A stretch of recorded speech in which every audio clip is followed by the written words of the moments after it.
네, 여러분 반갑습니다. 박영식입니다. 오늘도 밤 10시에 라이브를 하고 있습니다. 오마이TV 정치 라이브 오늘 금요일에 두 분과 함께 하도록 하겠습니다. 신인규 변호사 그리고 조상호 변호사 두 변호사님 오셨습니다. 어서 오십시오. 예, 반갑습니다. 네, 안녕하세요.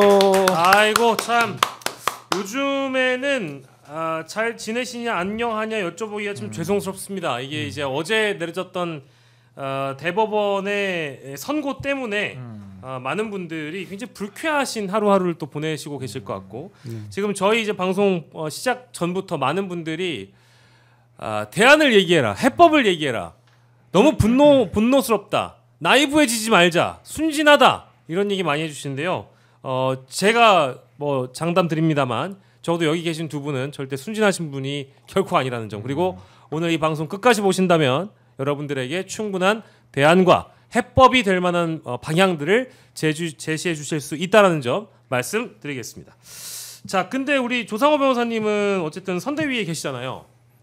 뭐 정식 아직 그런 건 아닙니다. 아, 그렇습니까? 예, 그러면은 지금 어쨌든 이번 상황에 대해서 여러 그 말씀들을 좀 듣고 계실 텐데 네네네. 민주당 분위기라도 좀 전해주신다면 어떻습니까? 네, 민주당은 뭐 굉장히 격앙되고 뭐 그다음에 또 당황하고 네네. 좀 납득하기 어려운 네네. 좀 혼돈의 상태, 그 분노의 상태 뭐 이 정도인 것 같고요. 네네. 그리고 이제는 그 어떠한 신뢰도 보여줄 수 없다. 네네. 특히 사법에 대해서 그런 부분에 대해서는 대충 의견을 일치하는 것 같습니다. 사법부에 대한 배신감도 굉장히 팽배하고 그렇습니다. 그리고 그것뿐만 아니라 그러니까 네. 어떠한 경우에서도 가능하구나 이 사람들은. 그런 부분에 대한 이제 그 옛날에 같았으면 에이 설마 그렇게 하겠어. 네, 아니면 뭐 음모론 예, 이런 거로 치부했던 그런 주장들이 이제는 그냥 거침없이 그럴 가능성도 염두에 두고 대비해야 된다. 이런 가능성도 당연히 검토해야 된다.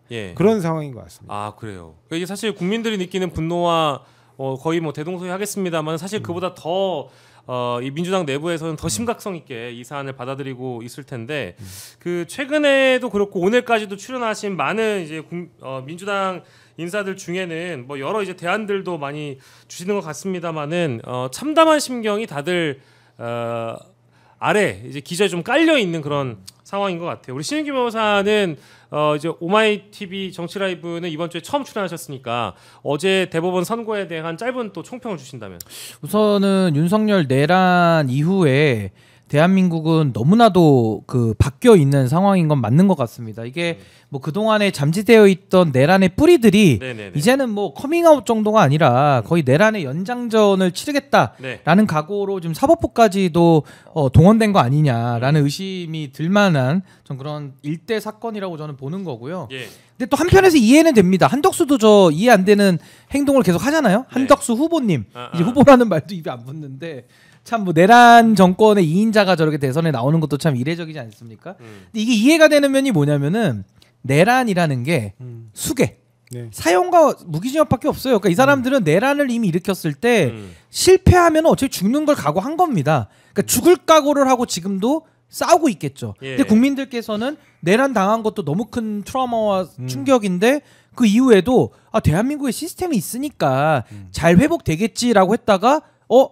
하면서 몇 가지 온 것 같아요. 그래서 저는 지금부터라도 죽을 각오를 하고 우리가 싸운다면 저는 반드시 승리는 우리 국민들의 손안에 있다. 그 대한민국 헌법도 이게 다 피와 땀과 눈물과 우리 역사성을 가지고 지켜온 헌법이기 때문에 지금도 그 헌법 수호의 책임은 우리 국민들에게 다 n분의로 상속되어 있는 거 아니냐. 저 그런 생각이 듭니다. 하나하나 쪼개서 좀 따져보겠습니다. 이제 총평을 잘 들어봤고 이게 이제 비판하시는 분들은 그런 말씀도 하시는 것 같아요. 김재규마저도 김재규 중정부장도 박근혜 전 대통령 살해와 관련돼서 내란 목적 살해 혐의로 기소되고 대법원 확정 판결 받는데 얼마나 걸렸냐? 113일 걸렸다고 합니다. 근데 이재명 후보는 너무 짧게 9일 만에 대법원 전원 합의체에서 그것도 이런 결론을 내렸다는 거에 대해서 정치 판결이다 이제 이런 비판인데요. 대법원은 왜 이렇게까지 무리해서 선고기일을 잡았고 이런 결론을 내렸을까? 조상호 변호사님은 진짜 목적은 뭐였다고 보세요? 그러니까 누구나 이해할 수 없는 상황이잖아요. 네네네.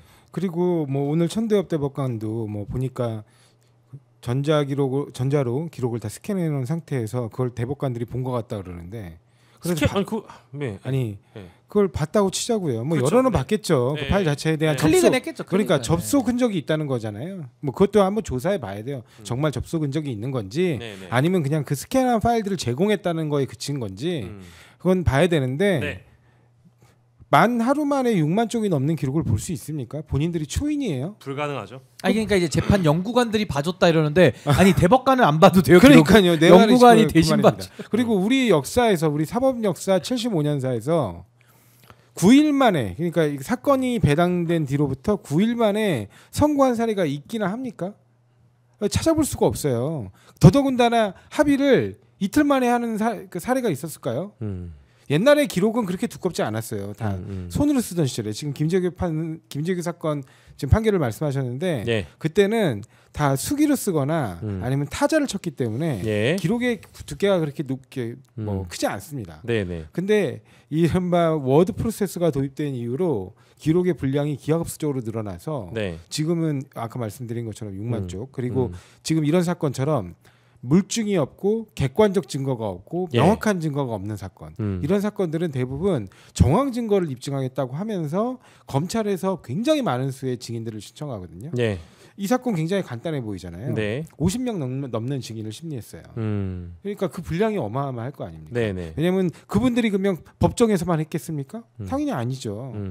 경찰 검찰 단계에서 다 진술을 했을 거란 말이에요. 그 어마어마한 분량의 기록들을 단 한 번 검토도 없이 그러면 1, 2심 판결만 보고 나는 이 판결이 좋아 이런 거밖에 더듬으니까 이런 판결을 어떻게 신뢰할 수 있으면 조희대 대법원장 본인이 그렇게 얘기를 했어요. 그 판결을 읽으면서 어떠한 증거도 없었다. 그런 부분에 대해서 이렇게 협박 압박했다는 증거도 없었다. 그런 표현을 썼는데 봤어요? 기록을 봤냐고요. 그걸 묻고 싶고 그럼 도대체 이런 무리한 판결 사법 역사 우리나라 75년 사법사에 본 적이 없는 이런 무리한 판결을 왜 선고했는가? 왜 했을까? 저는 이번에 코트넷에 그러니까 판사들이 접근해가지고 자유롭게 글을 쓰는 곳입니다. 법원 코트넷에 현직 법관이 올린 글에도 일말의 의심이 있다고 두 분이 올리신 걸로 이미 보도가 됐더라고요. 실명을 걸고 뭐라 그랬냐면 내란 사태가 벌어졌을 때 사법행정 최고 책임자들이 도대체 어떤 행동을 했는지에 대한 명확한 입장을 밝히지 않아서 굉장히 그 부분에 대해서 많은 의구심이 있었지만 당시에는 참았다는 거예요. 근데 지금은 도대체 이 말도 안 되는 이런 사건들의 판결을 보면서 이게 어떤 무언가의 의심을 확신의 단계로 넘어가는 거 아니냐는 그런 의구심을 표현했어요. 이게 왜냐하면 12월 3일 날 비상계엄을 발령했잖아요. 이 비상계엄은 신인기 변호사도 있고 저도 있지만 법률가라면 누가 보더라도 위헌이에요. 그 내용 자체도 형식도 그리고 당시의 시점과 그렇죠? 그다음에 그런 부분들 모든 부분이 위헌인데 비상계엄 발령 직후에 조희대 대법원장이 그 대법원의 주요 간부들을 불러서 사법행정회의를 열었다는 거예요. 회의를 했다. 사법행정회의를 열어서 그럼 도대체 뭐 했냐는 거예요. 굉장히 오랜 시간을 했어요. 어느 정도까지 오랜 시간 사법행정회의를 열어서 진행했냐면 12월 4일 0시 01분에 국회에서 계엄 해제를 의결합니다. 그런데도 사법행정회의를 멈추지 않아요. 계속 진행했단 말씀이세요? 계속 진행했습니다. 그 부분은 이미 YTN 기사에도 나오고 그 시점에 기사들이 많이 쏟아졌어요. 그러니까 이게 무슨 말이냐면 도대체 최초의 이 한밤중에 누가 보더라도 명백하게 위헌 무효인 계엄에 무언가를 협조하기 위해서 도대체 사법행정회의를 열었으며 심지어 국회가 명확하게 비상계엄 해제를 의결했는데도 불구하고 그 기자가 YTN 기자가 마지막에 확인한 시점은 1시 47분이에요. 40분이 넘게 지나서까지 사법행정회의를 멈추지 않고 왜 계속했냐는 거예요. 2차 계엄을 염두에 둔 거 아닌가. 이 이른바 내란 협조 의혹이 있는 거 아닌가. 중요 인물 종사에 과다한 의혹이 있는 거 아니냐. 더더군다나 한남동 공관촌에서 지금 대법원장 공간과 그 윤석열 대통령의 공간의 거리가 굉장히 짧아요. 차로 한 5분도 안 걸릴 겁니다. 굉장히 짧은 거리에 있어요. 그렇게 밀접하게 붙어서 함께 기거하는 그 관계에 있는데 그런 과정에서 이런 일들이 벌어졌고 그다음에 우리 국회가 이미 밝힌 것처럼 계엄 직후에 국회의장 공간은 병력이 투입됐어요. 근데 대법원장 공간에 병력 투입됐다는 걸 제가 들어본 적이 없거든요. 원래 만약에 정말 제대로 된 뭐 이렇게 사전 교감이 없었다면 예. 대법원장은 왜 감시 안 했을까요? 왜 의장은 감시를 하면서 대법원장 왜냐면 3부 요인 중에 한 명인데 그렇죠. 그 되게 이상한 일 있잖아요. 그 문제를 안 그래도 현직 판사가 네. 실명을 걸고 코트넷에 이름을 쓴 판사가 네. 야 그때 그거 수상했는데 내가 그래도 꾹 참고 있었는데 네. 이번에 대법원 판결 보고 나니까 이 문제를 거론하지 않을 수가 없다. 이제 이런 입장인 거 아니에요? 맞습니다. 더더군다나 지금 그 내란의 우두머리를 네. 법원이 심판을 하고 있고요. 심리를 네. 하고 있고 예. 그 심리의 끝은 대법원입니다. 그렇죠. 네. 근데 만약에 네. 내란에 가담한 게 사실이라면 예. 내란에 책임이 있는 사람이 내란 우두머리를 심판할 수 있습니까? 안 되죠 당연히. 그 사람이 만약에 심판하려고 할 때 내란 우두머리 입에서 무슨 얘기가 나올까요? 그러니까요. 그럼 그런 부분에 대한 두려움은 없겠습니까? 그 조희대 대법원장이 실제 그 12월 3일과 4일에 이르기까지 이렇게 장시간에 네. 회의를 했다라고 한다면 네. 그 회의를 혼자 하진 않았을 거고. 제가 아까 말씀드린 대로 사법행정회의였고 예. 대법원의 주요 간부들이 참여한 회의였고 그 예. 회의에는 그러니까 오늘 천대엽 법원행정처장 스스로 인정한 것처럼 예. 본인, 차장 등 주요 간부들이 다 함께했다는 겁니다. 그러면 이거는 굉장히 의미심장한 내용이네요. 그러니까 이 사람들에 대해서 우리가 실제 내란의 공범이라고 인식하고 뭐 수사를 해봐야 된다, 조사를 해봐야 된다 이런 얘기를 한 번도 해본 적이 없는데 이런 얘기가 나왔다라고 한다면은 충분히 이 선고에 대한 배경도 충분히 이해할 수 있는 대목이기도 하네요. 근데 이제 뭐 희대의 최희대의 희대 저는 뭐 최악의 판결을 한 걸로 보여지고 네. 앞으로 대법원은 이름을 불법원으로 바꿔야 되지 않을까. 네. 불법원장. 그러니까 왜냐하면 제가 왜 불법이라는 말까지 쓰냐면요.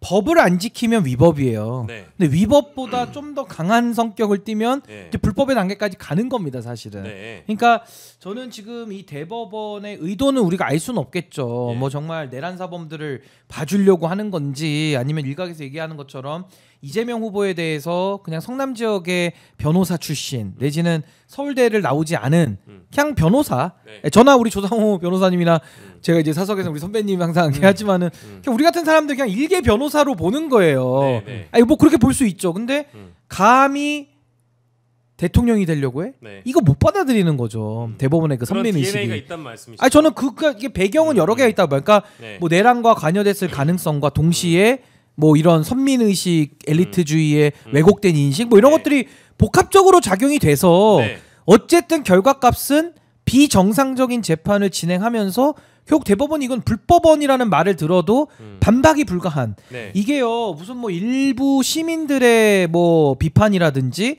아니면 민주당만의 문제제기라고 한다면 왜 법관들이 이름 걸고 지금 코트넷에 왜 글을 씁니까? 그러니까 이거는 정말 심각한 문제라는 거예요. 어떻게 보면 사법 파동으로 갈 수 있는 수준의 저는 대법원의 정치 개입으로 보는 겁니다. 그래서 네.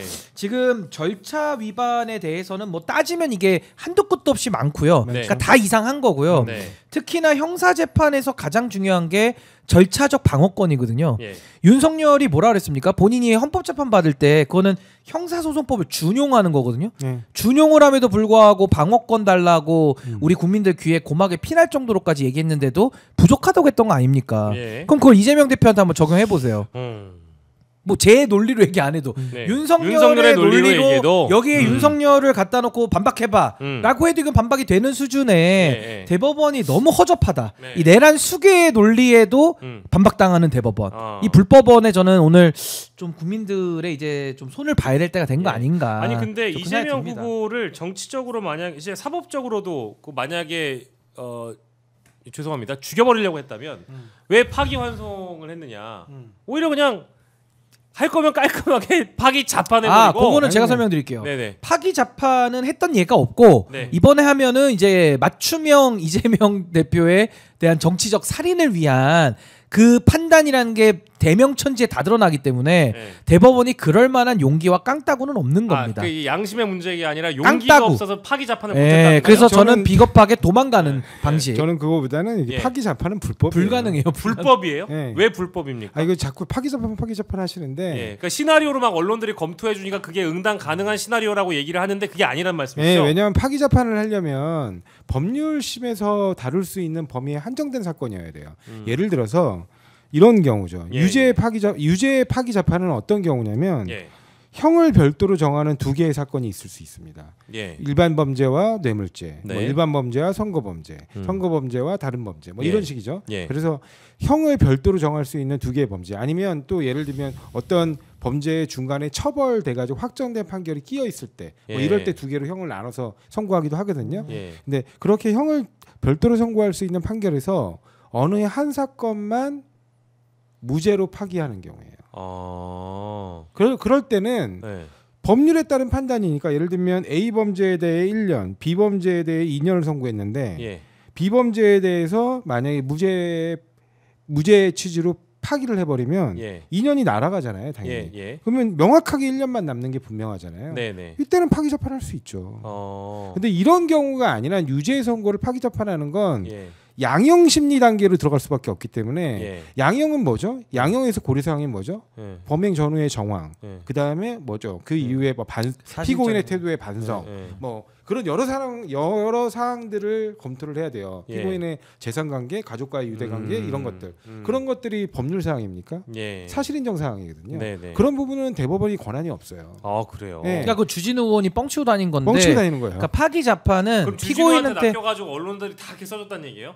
아니 뭐 언론들은 다 그렇게 써줍니다. 진짜로 하니까 진짜로 제가 저도 기자들을 상대로 이렇게 얘기를 하다 보면 국회의원이 발언하면 그대로 써줘요. 그게 면책이 된다고 생각해요. 다운표 언론이고 결국에는 검사 출신이 그런 얘기하니까 당연히 믿을 수밖에 없고, 그건 뭐 기자들을 탓하기보다는 전문가의 외피를 쓴 사기적 행태를 보인 저는 주진우 의원이 잘못한 거다라는 생각이 들고요. 물론 언론의 잘못도 있습니다만 본질은 그렇고 이게 그러니까 파기 재판도 드물지만 이런 건 가능한 거죠.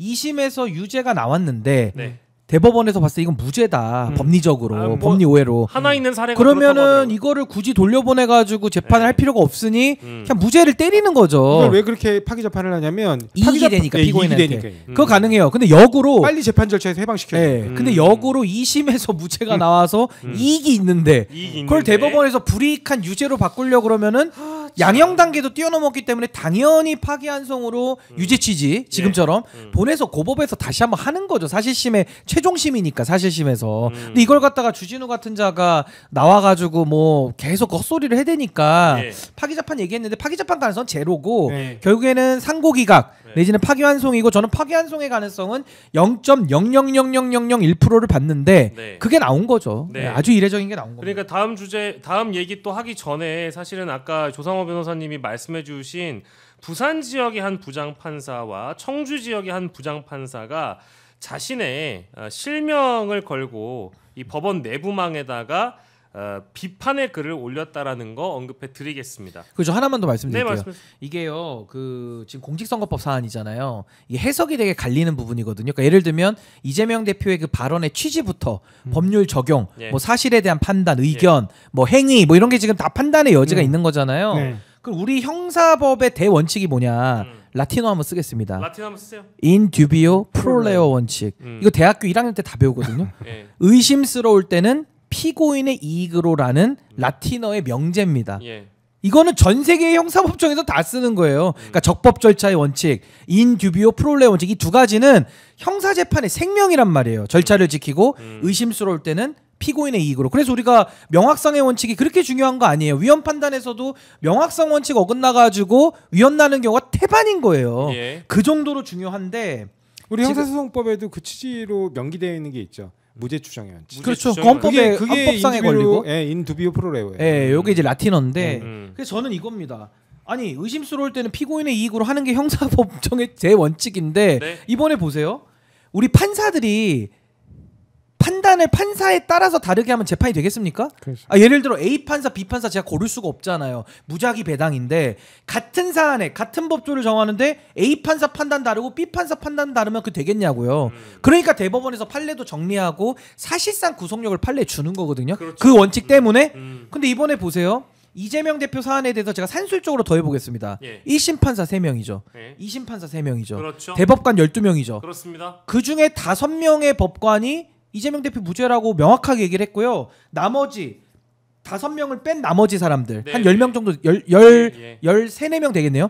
그 사람들만 유죄로 본 거예요. 그러면은 13대 5로 갈리지 않습니까? 그렇죠. 그럼 이거는 지금 의심스럽다는 거죠. 판사들이 일반인의 보통인의 평균적 시각을 갖고 있다고 우리는 판사한테 판단권을 주는 거거든요. 판사의 양심도 지 멋대로 하라는 게 아니에요. 일반인의 수준의 지성을 가지고 판단하라고 우리가 판단권을 주는 건데 판사의 지금 5명이 이걸 무죄로 보고 있어요. 근데 제가 지금 이 얘기를 지어낸 게 아니고 이게 지금 반대 의견에 실려 있는 내용입니다. 오늘 이번에 그 대법원 제 얘기가 아니에요. 에서 두 분의 보충 의견에 담겨 있는 내용. 이용구 대법관도 이 얘기를 하는 거예요. 의심스럽다. 이거는 여러 해석이 가능하다. 그러니까 피고인의 이익으로 해야 되니까 처벌 못 한다는 거거든요. 근데 이거를 처벌을 대법원은 지금 무슨 용기로 이걸 지금 최종심을 해버리는 거예요. 이거를. 아니 그리고 사실은 이 대법원 판례는 기존 대법원 2024년도에 이른바 정읍시장 사건 판례를 뒤집은 판결인데 사실상 뒤집은 판결이에요. 근데 그걸 또 판례 변경했다고 표현은 안 해요. 본인들이. 그리고 그 정읍시장 사건의 판결에 관여했던 사람은 박영재 대법관인데 그 사람이 이번 이 사건의 주심이에요. 그리고 유죄 취지로 파기를 했어요. 그러니까 요거 작년에 자기가 한 판결을 자기가 뒤집으면서 아무런 이유를 설명하지 않고 있어요. 그러니까 그거야말로 파기 자판이네요. 자기가 자기 걸 파기하면서 자판한 건데 그러니까 이게 전 이렇게 정리하고 싶어요. 대법원이 법이라는 거를 아주 고무줄 잣대로 지금 법관들이 쓰는데 직위원 포함입니다. 윤석열한테는 이례적으로 하고 이재명 대표한테도 이례적으로 하는 건 똑같아요. 둘 다 이례적인데 윤석열한테는 유리하게 이례적으로 하고 이재명 대표한테는 불리하게 이례적으로 해요. 그리고 그러니까 둘 다 똑같아요. 뭐 유리하게 불리하게 이례적이라고 하셨는데 이례적인 게 아니고 유일하게죠. 유일하게. 윤석열에게는 유일하게 시간으로 계산해 주고. 이익을 줘. 네, 맞습니다. 그리고 석방을 줘. 근데 이재명 대표는 유일하게 이례적인데 불이익을 주고 유죄를 줘서 대선을 못 나가게 만들려고 아주 기를 쓰고 하고. 그러니까 청주지법과 부산지법과 아마 내일은 또 다른 지법 또 나올걸요? 코트넷이 불날 수밖에 없는 거예요. 지금 이렇게 하니까 재판을 평균인의 시각도 안 맞고. 그러니까 우리 사회 이번에 이제 12월 3일 이후에 내란의 밤 이후에 벌어졌던 우리 사회 일대 여러 가지 사건들 중에 이 카르텔 그리고 초엘리트층이라고 불리는 이 사람들이 망각을 한 것이 이 내부에서조차도 인정받지 못하는 행위를 함으로 인해서 균열들이 날 것을 몰랐다라는 겁니다. 이제 판사들의 실명으로 코트넷에 이름이 올라오기 시작했으니까 더 많은 양심적인 판사들이 분명히 비판을 해줘야 될 거라고 보고